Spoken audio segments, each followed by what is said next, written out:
back to my channel. Hope you're all doing well out there. And today we're going to make the case for physical media yet again.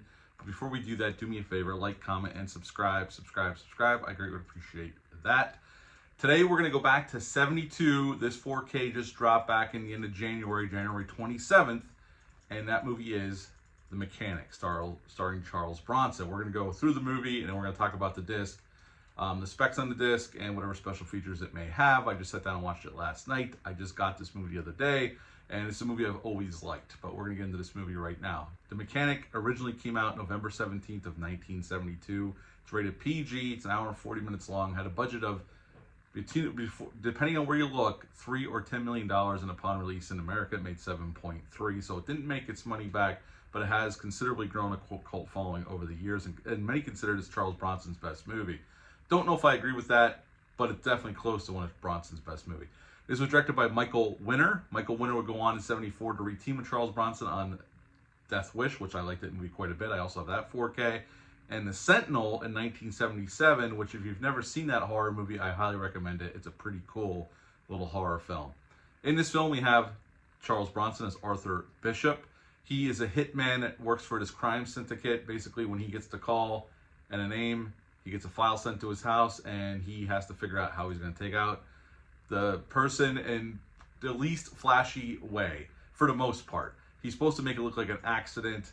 Of course, as the movie goes along, some of the hits don't go as planned. We'll talk about that. Jan Michael Vincent plays Steve. He is the young son of this gentleman who actually Bishop ends up killing during the film because he gets his name. And he's most famous for being in the TV show Airwolf from the 80s, if you ever watched that film. And Charles Bronson's wife at the time, sadly she passed away in the early 90s from cancer, plays basically a prostitute that Bishop frequents. And she's only in one scene in the movie, but it's a very telling scene about the relationships that Bishop keeps. And right in the beginning of the film, we see Bishop doing what he's doing. He's watching his next target. He's setting it up. The opening of the movie, there's not any dialogue for 16 minutes. Nobody says a word. It's just watching Bronson, or Arthur Bishop's character, watching this gentleman sneaking into his apartment, setting the trap or how he's going to execute him, and then watching it unfold until this massive explosion goes off and Arthur knows his job is over and he heads home. And his next target happens to be Steve's father, and he kills him, and Steve is very interested in Arthur Bishop. He kind of senses that they're kind of very similar. Pretty much Arthur takes Steve under his wing and they go off to make other hits together.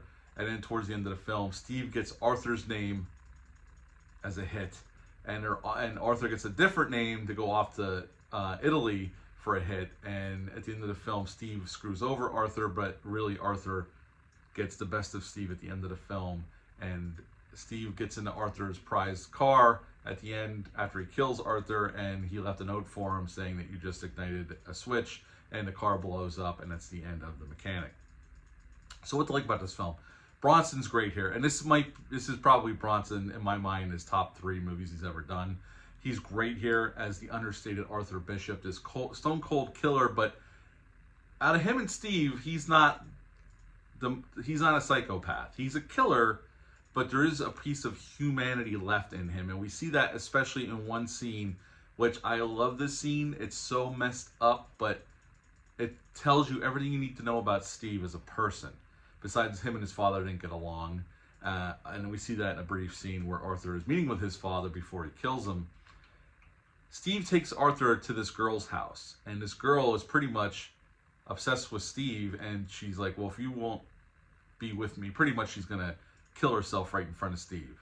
And she slices her wrists, and Steve just sits there and watches. He tells her it's going to take about 90 minutes to free to bleed out.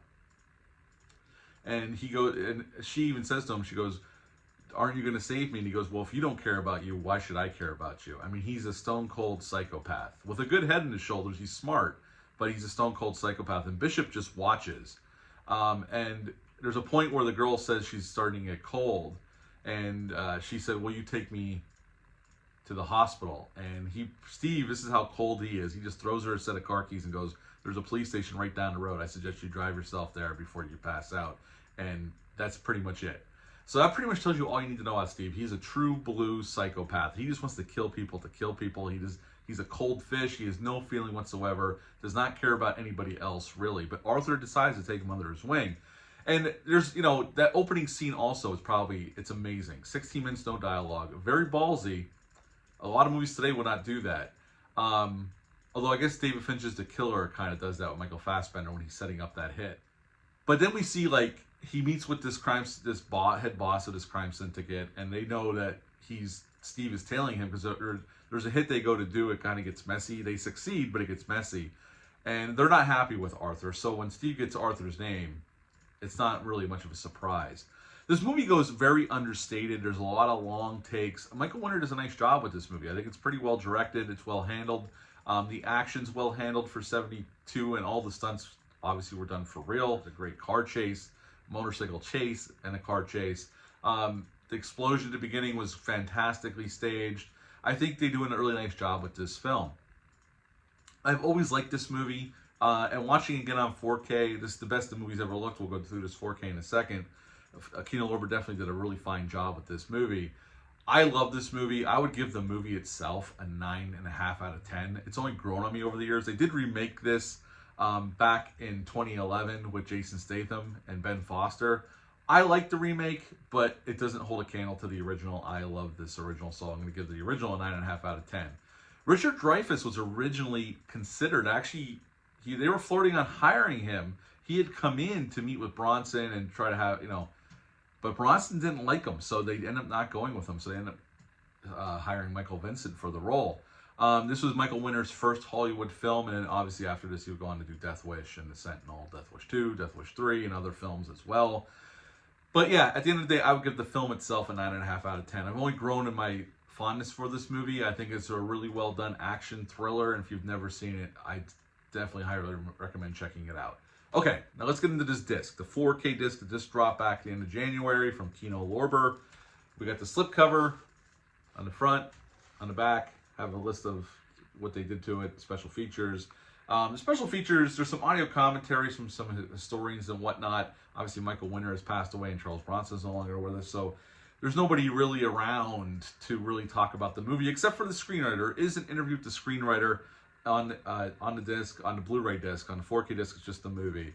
Louis John Carlino, he wrote the movie, and he goes into what his original intentions for the movie was, but he talks about the shoot and whatnot, and it's a really good interview with the screenwriter, and there's a theatrical trailer on here. Got the hard plastic cover case, which I always appreciate, instead of those books they have out. And on the inside for Kino Lorber, we got the 4K disc and the Blu-ray disc. So the movie itself is the star here. The interview is really well done, but the disc itself and the movie itself are the star. Now, Kino Lorber went back to the 35mm camera negative for a true 4K scan from the original camera negative. They did keep the original aspect ratio 1.85 to 1. They use Dolby Vision and HDR are available on this disc, and the audio is a 2.0 DTS track. Now, the track itself, they didn't give us a 5.1, but the track itself, it's clear. You can hear the dialogue. When the explosions go off or gunfire, it sounds good. It's not as immersive as a 5.1 track, but for a 2.0 DTS track, it sounds pretty good on my Samsung soundbar and subwoofer. Now, obviously, we're here to talk about the transfer. The transfer is really well done. I have this on digital on my Apple TV, and this is a huge improvement over the old scan of the movie, whatever they uploaded to Apple. There's still some heavy film grain present in certain scenes, but overall, the film grain, it's still there. They didn't scrub it, but there's more clarity to the image, more depth of field. It looks really good. I noticed more things than I've ever noticed before watching this movie over the years. And obviously, I've only ever seen this on TV or on an old VHS tape or on my Apple TV. So this is definitely the best the movie's ever looked, at least in my eyes, from what I've seen over the years. And unless they decided to go back at it and give it another crack, this is probably the best the movie's ever going to look. But if you like this movie, I highly recommend it. The Kino Lorber did a really nice job with this one. The film looks good. It still looks like it was made in the 70s, but it looks fantastic. And again, I think it's a well-directed film, and it's a movie that I think still holds up to this day.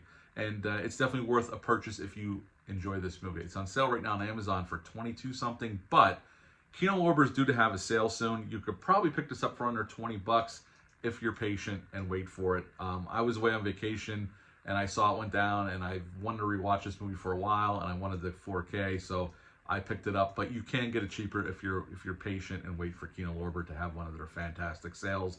That they're due to have one coming up very soon. But yeah, at the end of the day, I would give the disc itself, the transfer itself, for this movie a 9.5 out of 10, and the movie itself a 9.5 out of 10.